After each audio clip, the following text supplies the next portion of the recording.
role at PepsiCo, my current responsibilities are running communications for our global R&D function. So it's supporting the vice chairman of our company, who's also our chief scientific officer. Because we're at a headquarter location, even here, I do think that there's a lot of opportunities for women and for any PepsiCo employee who's based here and is willing to kind of put in the time and do the hard work. I really haven't felt specific impact of being a woman on my career in terms of any type of a negative. I think that I've been fortunate that I've worked for managers and in a function, communications, which is, usually has a fair number of women. So I feel like, there's a lot of expectation that women can do well and succeed there.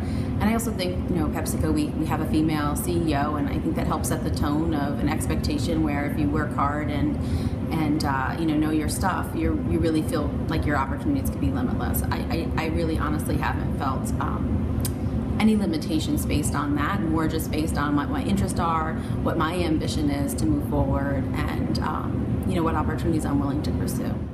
We're actually fairly fortunate. We're based here, in close proximity to a major metropolitan area, but also right here in Westchester, we have, global headquarters for quite a few unbelievably strong companies, which also have a lot of female leadership representation. So I think from that perspective, it's really kind of a very open, welcoming environment. I like to think that there are a lot of opportunities here.